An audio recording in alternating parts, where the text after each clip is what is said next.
Thank you so much for being here with me today. Would you like to introduce yourself before we get started? Yeah, sure. Thanks, Fiona, for having me. Super excited to be here with you. So I'm Linda. I'm also a sleep coach. Fiona and me, we went through the same sleep coaching certificate program and met through there. I had my own struggle through insomnia that started during the time I was pregnant with my son. Oh, Yeah. it sounds very difficult, actually. I can't imagine how hard that must have been for you. Would you like to share a little bit about your story? Like, what was that actually like? Yeah. Yeah. So um, I'm one of these people who've always had sleep on a very high pedestal, needed my 8 hours of sleep, really loved sleep. I used to say how much I really love it. And also it was kind of like this, my escape from anxiety. I used to have a lot of anxiety, so sleep was always like my safe place where I could escape anxiety at least. And then when I was pregnant with my son, around 18 weeks, also a very anxious period in my life. Um, it triggered one sleepless night. All of a sudden, I just had one sleepless night. Didn't really think about it much. But then the next night, I was going to bed, and I was just about to drift off to sleep, and I thought, oh my God, what if I don't sleep again? What if this would happen again? And just such an adrenaline rush, like my heart started beating, pounding, the kind of like pounding I had never experienced in my life. And yeah, then followed two more sleepless nights. So that was like a stretch of 4 sleepless nights in a row.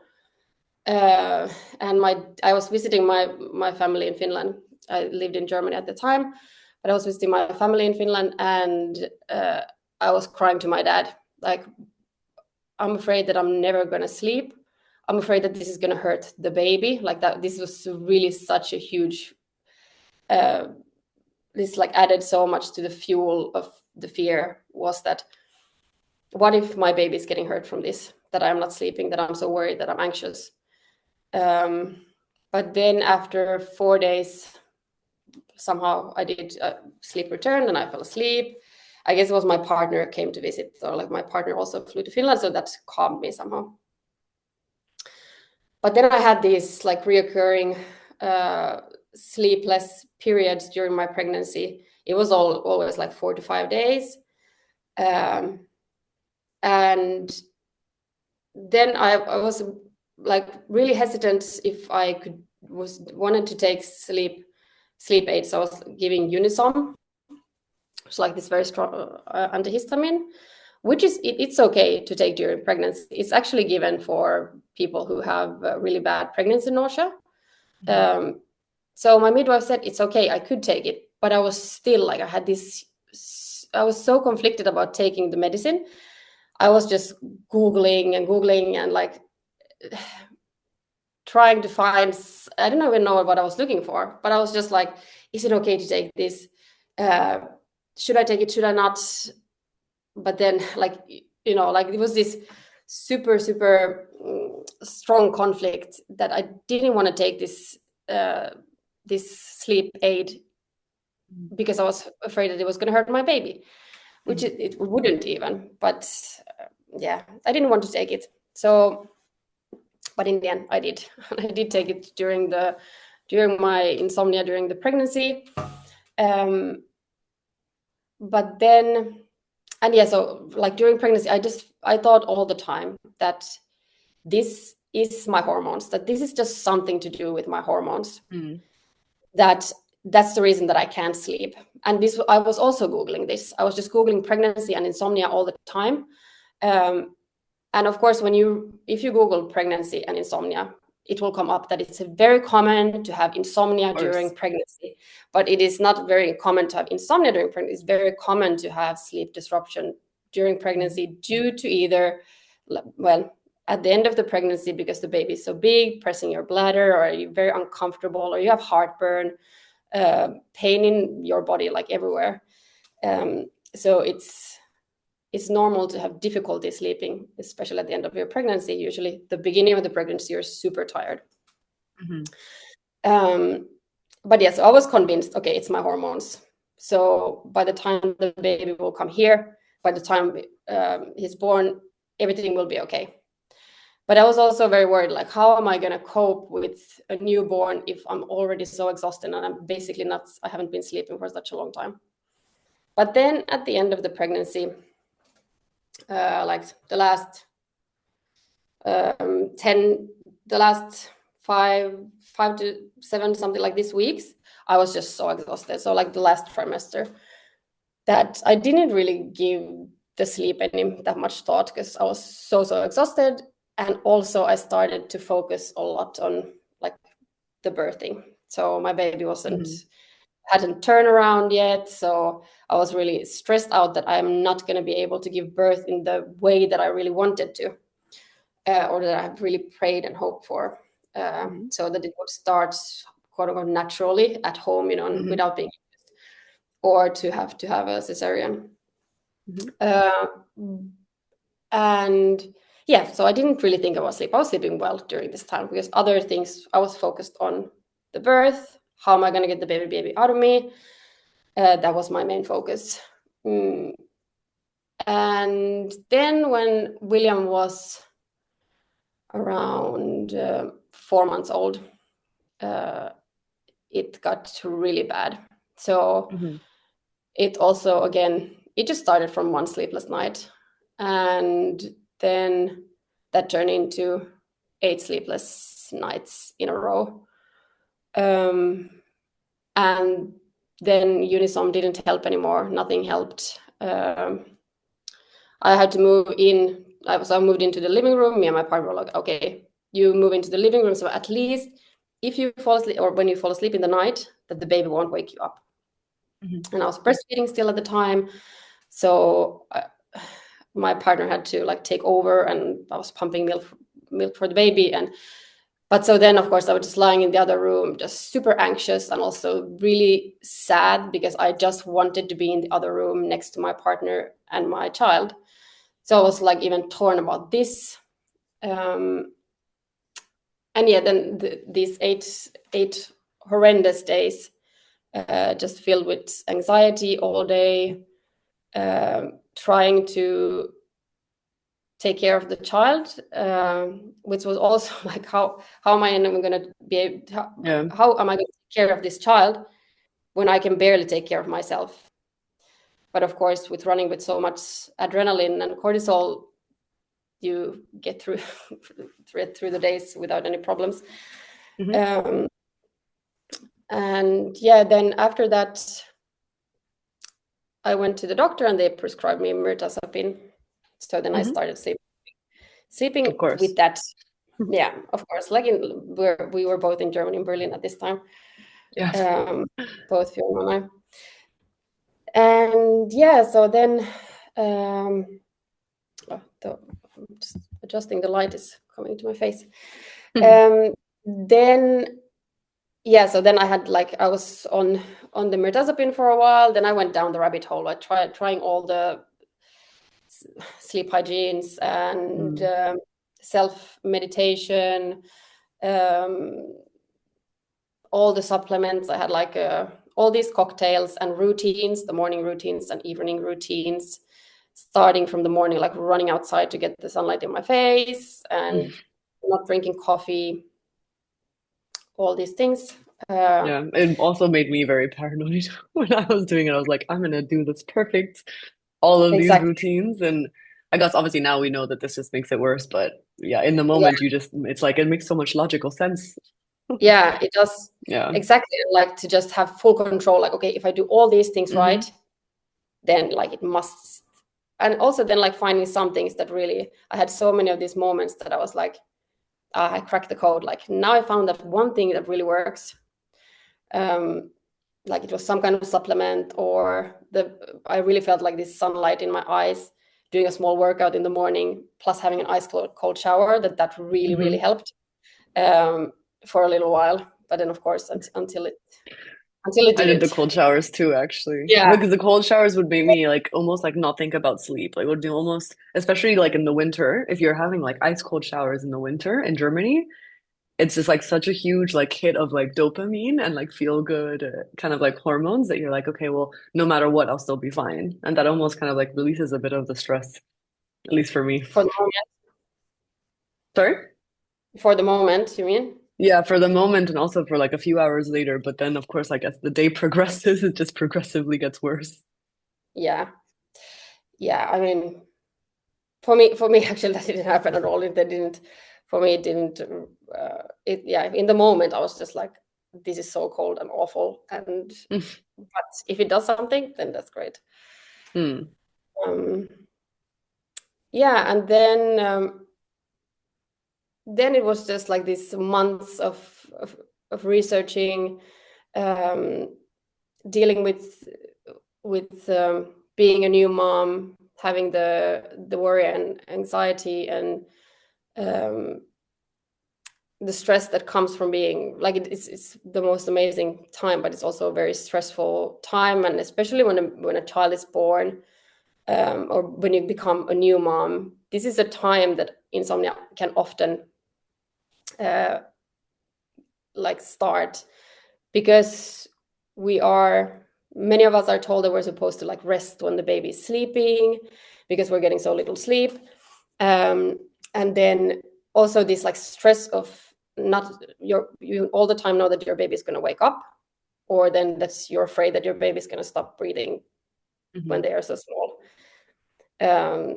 So it is a very stressful time to be a new mom, and definitely that it was for me as well. Beautiful but stressful. Hmm. um, and yeah, then it like it got to how long I was going with these like down the rabbit hole for a good 4 or 5 months. And then my sister, who has had chronic back pain, she she read this book, The Way Out.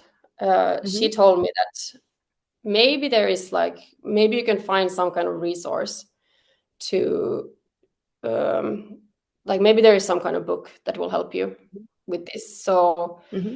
I found this mindfulness for insomnia, and I was just about to start reading that book. And I don't think I would have gone super wrong. Like there's a lot of good things that I would have gotten out of that book as well. But then I went in the last desperation, I went on Reddit, and there I found someone who mentioned Daniel. And Hmm. then I I found his teachings, and it all just made so much sense to that it's fear. This is a huge misunderstanding in my brain that this is what has happened. Hmm. Hmm. Um, and yeah, so then there started my recovery journey. Uh, yeah, and since should we go into my recovery journey or? We'd like to, I think what's more, what I'd love to know about is like how was the role of your partner like in your recovery? Like how did you most feel like supported? I think a lot of people that I've spoken to who sometimes have insomnia, sometimes either their partner understands, but it sounds to me that your partner has been unbelievably understanding and a huge like beacon of light in a way. So yeah, what was his experience? Yeah, I mean, um, like I often say, that's like insomnia is not only just traumatizing for us. It is traumatizing No. for our relationship. I guess kids who are young, they don't really understand or can't really, and we don't really share things like, or I couldn't share Hmm. to my baby, um, but it is a very traumatizing thing for the closest people around you, because of course they just want us to sleep and they want to support us in the best way possible, but they cannot understand the severity of the problem that you're going through, or the pain or the fear. Hmm. But yeah, so he was super super supportive, and like with taking the nights, he was also working full time. So basically balancing both home and at work, coming home and just seeing like me break into pieces. It was really, really tough for him. And I think also, like after I started recovering, that he was still he was more afraid that insomnia would come back than I was. Mhm. So like at the beginning of my recovery, we decided like to not talk about my sleep that much Mhm. anymore. But then I had to really tell him like, hey, it can never get as bad as it was. Like we're never going back to me being awake 8 days and sleeping on the sofa. Like it's never gonna go there because now I know Mhm. what's going on. I'm not lost and scared and bewildered. Like it's never gonna get Mhm. that bad. You don't have to worry about that anymore. Mhm. And it's better that we let's not talk about my sleep anymore. You don't I have did to the ask me. same. Yeah, Yeah, like setting exactly. that boundary of like not making it a subject of conversation. I think it's so important because the more you kind of like give your mind like that space to like it's already on your mind all the time. And then when you also then talk about it or have everybody else around you ask, it's like that reminder. So I also did the same and I actually really suggest to people that if you have like your friends and family or even your partner continuously asking you like, "Oh, did you sleep well?" It's probably like a really healthy boundary to set of like this is not going to be something we discuss. And especially Yeah, once you're like recovering and you have the right support and the right tools and the knowledge, it's like you can then decide when you want to talk about it. It's so important. exactly. And it's also like this extra layer of somehow like guilt and pressure to fix this problem for them because my partner like every morning this he's like hoping. I could see like the hope in his eyes like, did you sleep? And I'm like, well, I really want to say yes, but no. For Yeah. you I would really like to say yes, but no, I didn't. Yeah, it's so So yeah, difficult. it's definitely a good thing to not discuss it, um, to discuss it with someone who understands. Yeah. I think that's a big one because there's the majority of people just don't know. I think that was also like really my experience was like everybody around me would just say like, oh, just relax, or like maybe you're burnt out or you have too much going on, you take on too much. And it's like once you actually start learning and you start to say like, no, this is not the problem. It's funny, I almost sometimes had people around me say like, no, no, no, you are still too stressed. And it's like, well, no, you haven't been through it. Please kind of like let me find kind of that support. But yeah, I think like that is definitely very important. And now, Linda, you're a certified sleep coach as well. And your focus is also with either women who are pregnant or new mothers, right? Yeah, exactly. So, well, like mostly women in general, but specifically pregnant women Mm-hmm. and new mothers, moms. Yeah, so I have like my work is now in Swedish, and in the near future, I will also start working more in English. But Mm-hmm. since in Sweden and in Swedish there is nothing of this kind of support, this kind of holistic approach to insomnia, so I decided Mm-hmm. to go on this route. That's amazing. I think you're going to help so many people, and your story is also just so inspiring and probably so relatable to either expecting mothers or new mothers, and also maybe even their partners who have no idea what to do in these kinds of situations. I will be putting kind of like your contact details in the comments below, but maybe before we wrap up, you'd like to tell everybody how they can also find you, and yeah, kind of like how they can reach out to you. Yeah, so you can either reach out via email, so linda@sleepwithoutfear.com, or then my Swedish Instagram account is sov utan rädsla. Nice. I won't try and repeat that. I might make a fool out of myself. But regardless, for anybody listening, I will also put that down in the show notes. And yeah, thank you so much, Linda, for sharing your story. Very inspiring. And yeah, we'll speak soon. Thanks for having me.